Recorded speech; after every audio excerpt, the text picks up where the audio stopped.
The story begins and we see a girl named Winnie who was sent to the women's prison on charges of drug trafficking.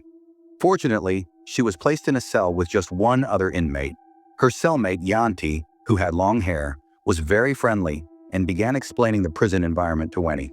During lunch, Winnie and Yanti were eating together when the most feared inmate in the prison, Bella, arrived. The moment she appeared, the other inmates immediately vacated their seats. Curious, Winnie asked Yanti about Bella, but Yanti quickly hushed her and warned her not to ask too many questions. Bella stared intently at Winnie. Just then, another aggressive female inmate arrived and pushed another prisoner aside to take a seat. Bella couldn't tolerate this disrespect. She asked the woman, "Don't you understand who you're talking to?" But the other inmate replied fearlessly, "Don't interfere with my meal." This enraged Bella, and she attacked the woman. Seeing this, Winnie couldn't hold back and tried to intervene. Bella then turned on Winnie, but just then, a stern female guard arrived and diffused the situation. Winnie's life was saved. After that, the guard ordered Winnie to escort the injured inmate to the medical room. Strangely, Bella wasn't punished at all. This made it seem like she had a powerful protector inside the prison. Upon returning, Yanti warned Winnie. Bella had beaten many girls before, but no one dared to accuse her. "Don't cross her path, or you could be next," she said. But Winnie wasn't the kind to stay silent. She asked Yanti how many people Bella had beaten up. Yanti, however, said nothing and went straight to bed. At night, Vinny heard someone crying for help outside the door. She listened carefully and felt like someone was calling out for Yanti. Vinny woke Yanti up, but Yanti said, "Leave it, ignore it," and went back to sleep. In the last part of the night, Vinny saw the prison door open by itself. She heard a woman crying outside. Terrified, she tried waking Yanti again, but this time too, there was no response. Eventually, Vinny stepped out alone. She walked down a long, dark corridor where a mysterious woman with long hair stood ahead. Suddenly, Vinny woke up with a jolt. It was a bad dream. Yanti panicked and asked, "What happened?" But Vinny didn't say anything. A while later, the outer prison yard was opened where inmates could walk around a bit. Yanti introduced Vinny to the influential and dangerous prisoners and told her whom to avoid. Just then, a guard named Adith called Vinny to a secluded place.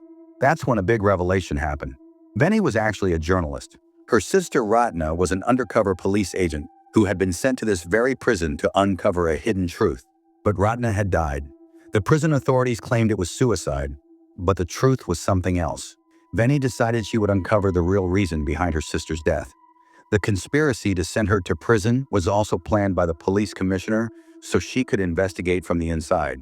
Adith was also an undercover agent and was tasked with ensuring Vinny's safety. Even after 3 months, Adith had not found any solid leads. He arranged for Vinny to work in the prison kitchen so she could work alongside Shekhar, the same woman who had once worked with Ratna. Adith hoped Sarla could provide some clues. Vinny began to find some hints. During lunch, Vinny directly told Shekhar that she was Ratna's sister. Hearing this, Shekhar was shocked and took Vinny aside. Bella witnessed all of this. After lunch, Shekhar and Vinny spoke in private, but due to fear of being overheard, they couldn't talk much. They decided to continue the conversation the next day during work. At night, while Shekhar was cleaning dishes in the kitchen, suddenly all the lights in the kitchen went out. The atmosphere became mysterious and frightening. Then a shadow appeared and dragged Shekhar aside. The figure grabbed Shekhar by the hair and slammed her to the ground repeatedly, killing her. Meanwhile, Bella was threatening 2 new inmates and started beating one of the girls badly. Vinny again showed courage and stopped Bella. In response, Bella grabbed Vinny by the throat, but a female guard arrived just in time and calmed the situation. As she left, Bella threatened Vinny. The next day, Vinny arrived on time, but Shekhar was nowhere to be seen. She asked Adit for help. On her way back, Vinny noticed a prisoner wearing the same hair clip she had given her sister Ratna for her birthday. Vinny approached the prisoner to ask for the clip, but the prisoner suddenly started behaving strangely. Seeing the situation, Vinny decided to back off. Sometime later, Adit came and informed her that there was still no trace of Shekhar. He advised Vinny to be cautious. As soon as Adit left, Vinny again saw the girl with the hair clip and started following her. Vinny told her that the clip belonged to her sister and mentioned the name Ratna. Hearing this, the girl started crying and hugged Vinny. It was clear that she knew about Ratna's death. The girl revealed that Ratna was very close to her and had given her that hair clip. One day, Bella misbehaved with Ratna, which deeply humiliated her. When Ratna protested, Bella beat her up badly. Just then, a guard arrived and stopped Bella. However, the jail superintendent, without any investigation, punished both Radna and the other girl, placing them in separate cells. Radna's condition was serious, but due to not receiving timely medical treatment, she died. The other girl survived but lost her mental balance. Hearing this, Veni broke down and began crying uncontrollably in her jail cell.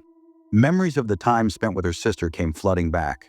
Meanwhile, Bela was once again harassing a new inmate. Veni went and complained to the guard, but instead the guard slapped her and locked her in a separate cell as well. That night, the new inmate began hearing strange noises in her cell and started trembling with fear. Then she began harming herself. When the guard came to deliver food, the inmate attacked her and bit off her ear.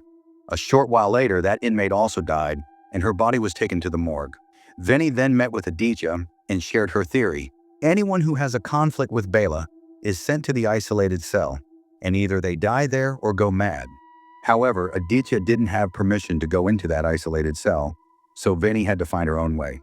Meanwhile, Bela went to the jail superintendent's office. In reality, the superintendent had taken Maya's child hostage and was using that threat to force Bela into wrongdoing. Veni was now fully ready to expose the truth. During mealtime, she quietly took a knife, approached Bela, slashed her hand, and stabbed her. Bela couldn't bear the humiliation and, grabbing a knife herself, lunged at Veni. Bela attacked Veni, but by mistake she injured her own companion. Due to his wounded hand, his strength weakened, and Veni managed to bring him down. Just then, a security guard arrived, knocked Veni unconscious, and put her in a separate cell. That was the completion of the first phase of her plan. Suddenly, the jail superintendent himself came to her and threatened, "Only I make the rules here, and anyone who disobeys will face death." After the superintendent left, Veni inspected the cell but didn't find anything unusual. As soon as she ate the food sent by the guard, she began feeling unwell and dizzy. Just then, the cell door opened and her cellmate Yanti entered. In reality, that girl was a special assistant of the jailer who had been sent there to keep an eye on Veni. They already knew that Veni was Ratna's sister. Yanti pulled out a syringe to inject Veni and render her unconscious. Their real motive was to knock prisoners unconscious, extract their organs, and sell them. The victim's death was also part of this conspiracy. They had made the mistake of telling Veni the truth, which led to their murder. Just as Yanti tried to inject her, Veni used all her strength to wrap her legs around Yanti's neck and snatch the syringe, using it on Yanti instead. Then she ran out of the cell with full force. Meanwhile, Bela had been laid out on an operating table. A man nearby was dissecting the corpse of another female prisoner. The reason they wanted to kill Bela was that she had discovered many of the jailer's secrets. But Bela wasn't one to give up easily. She pushed them both away, and when she looked around, her heart sank seeing the bodies of 5 young girls. She somehow managed to escape.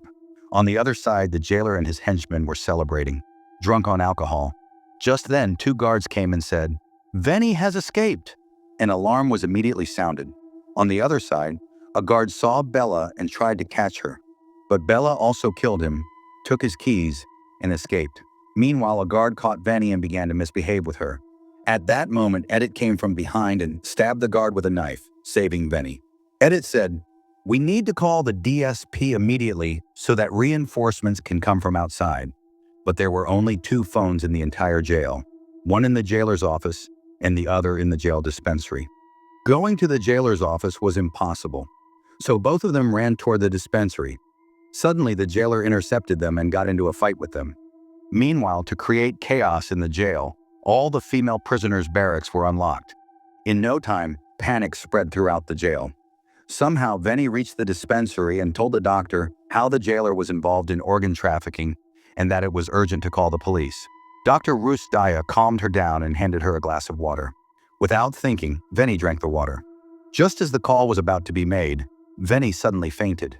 In reality, Dr. Rusdaya was the jailer's husband. The 2 of them were running this illegal business together, and he was the true mastermind behind the whole racket. They placed Veni on the operating table and began preparing to remove her organs. Just then, all the lights went out. The jailer went outside to see what had happened. Meanwhile, Edit launched a surprise attack on him. At the same time, Veni regained consciousness and grabbed the doctor by the neck. She then injected him with the same injection. On the other side, Edit tied up the jailer with a rope and knocked him unconscious. As soon as the injection took effect, the doctor began hallucinating. He started seeing all the girls whose lives he had destroyed. Suddenly, a massive fire broke out. Both the doctor and the jailer were burned to death in that fire. Outside in the prison, inmates and guards were fighting each other. Just then, the sound of police sirens could be heard, and a large force arrived and brought the situation under control. A few months later, Benny visited her sister Ratna's grave and said, "Now you can rest in peace. That dreadful prison barrack has been shut down forever." Benny had made up her mind to write a book about the crimes committed inside the prison, so the truth could come to light. But the story doesn't end here. At the headquarters, the police superintendent receives a call. The jailer and the doctor have been removed, but now they want control of the prison again. This meant the dangerous barrack would be reopened. And the story ends here. Let me know which movie I should recap next. Thanks for watching.